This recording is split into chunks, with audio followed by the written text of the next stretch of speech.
Once is kind of like a, my bad, right? Second time, there's something fishy, a nut that dropped into cylinder 1.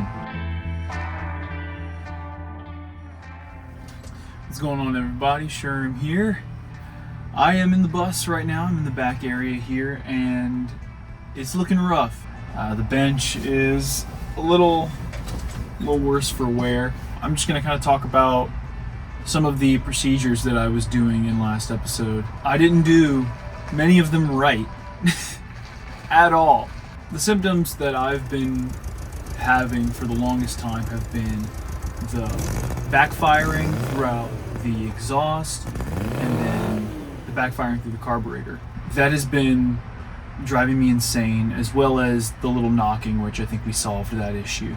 But something I haven't noticed up until just recently, really kind of felt it, was a lack of power in the bus. This isn't something new, but this is just kind of one of those boiling frog situations where like it kind of slowly devolves until you're used to it. But what has happened is that my first cylinder number 1, it is dead.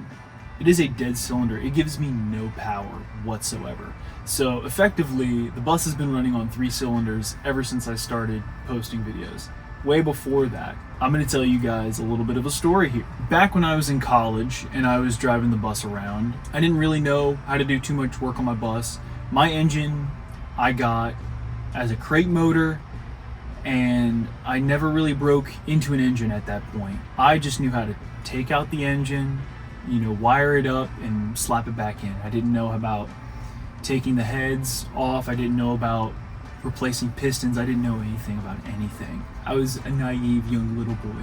I was doing some adjustment with my carburetors because one of them had gotten clogged. I ran the gas tank too low, and a lot of the silt that sits on the bottom of old gas tanks, a lot of rust and gunk and stuff, made its way into my carburetors. So I decided, I'm going to take apart my carburetor, I'm going to learn about it, I'm going to put it back together, and then she should be good after a good cleaning.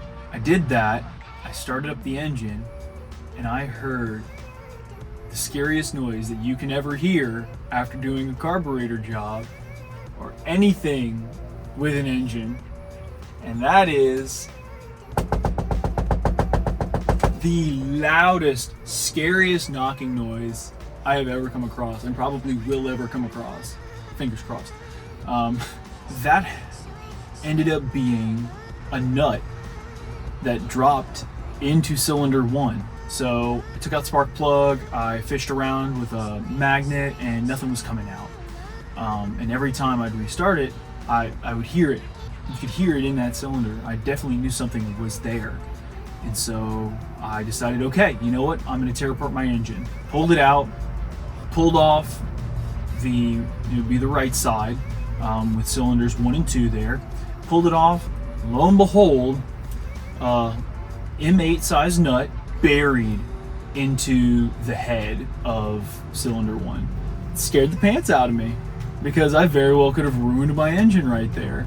I didn't have parts to replace it at the time.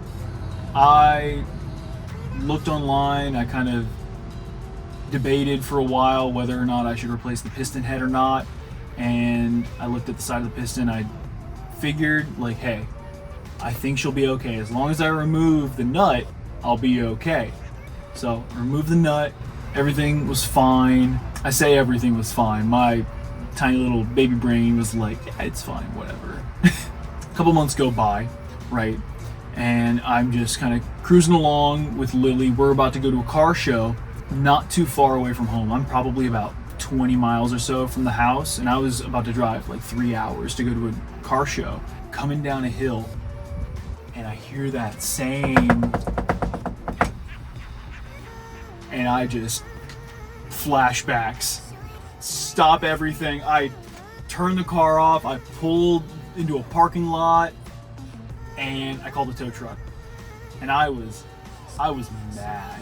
I'm in the middle of driving here. It's not like I was working on my carburetors before. Another thing fell in.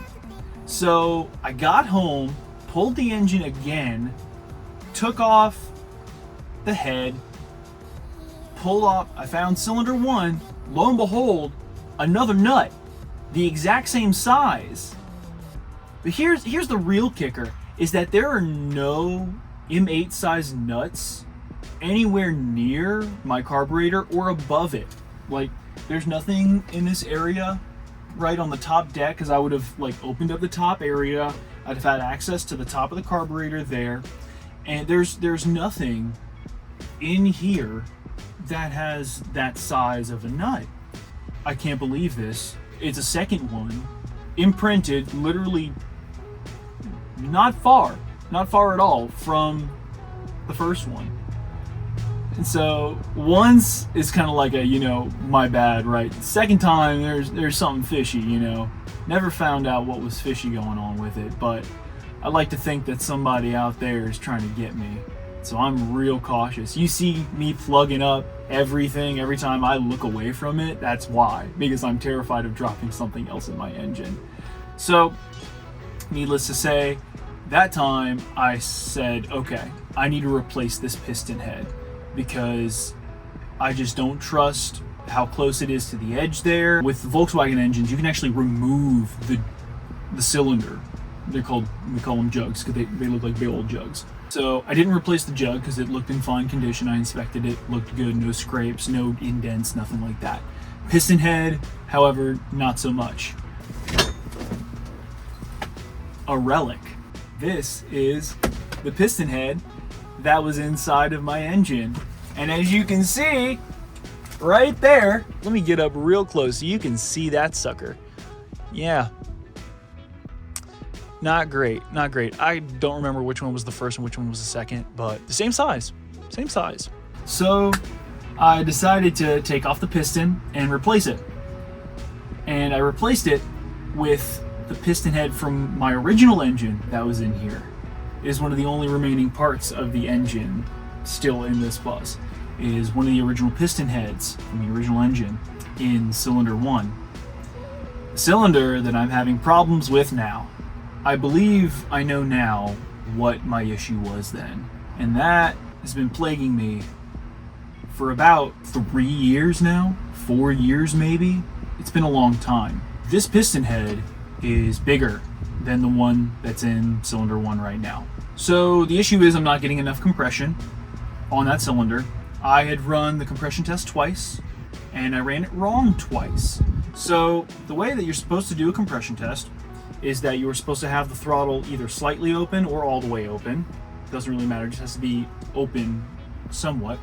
And you're supposed to give the engine about 3 to 4 turnovers, 3 times that it would fire. So you go doom, doom, doom, doom, pop, and then you stop. I was holding it for about 10 seconds. I realistically needed to hold it for about 3, and that was my issue. It's not dangerous.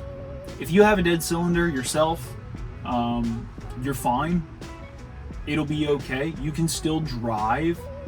I've been driving with my dead cylinder for probably about 4 years now. So yeah, isn't that something? My decision is to leave it as is for right now. So I'm going to continue running on 3 cylinders for a while, just because it's not going to do me any favors right now to pull the engine out, replace the piston head, like spend that money to fix it at this moment. Because in the future I want to do a full engine rebuild, and I want to get her really, really tuned up, and I want to get some quality parts. I want to get some nice stuff that's going to last a long time. I don't want to piecemeal things together. So I'm going to save myself some money right now. I'm going to save myself some effort now, and I'm going to look forward to the future. And I'm just going to deal with what I got right now. The lesson is that I don't know squat, and I'm okay with that. We're learning, all right? I'm going to call this a win. I called it a win last time, and then I got really sad. I'm going to call this a win now, and I'm just going to be like, okay, I could very well be wrong. That's all right. It's kind of how it is, you know? This is what it's like. It's not easy. One minute you think you're doing everything right, and sometimes you're not, and that's okay. I did have another issue come up My brakes are going out. Got some brake issues now that I have to look into. I might just have to fill up the fluid again, you know, maybe do a brake bleed. Not that big a deal. Or I have to replace the entire brake system. I hope not. Because again, that's something I want to do farther in the future after I have body work done. Piston head issue. That is what we've dubbed it as for now. Very well could be something else with the carburetor, and I just don't know it. I might not know how to deal with carburetors.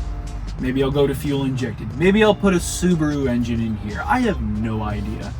If you've made it this far in the video, thank you so much for hanging out with me. If you like seeing me struggle like this, please go ahead and subscribe. There's going to be a lot more struggling coming on in the future, and you know, be here for the ride, man, because there ain't nothing like this. I will catch you guys later though. Peace.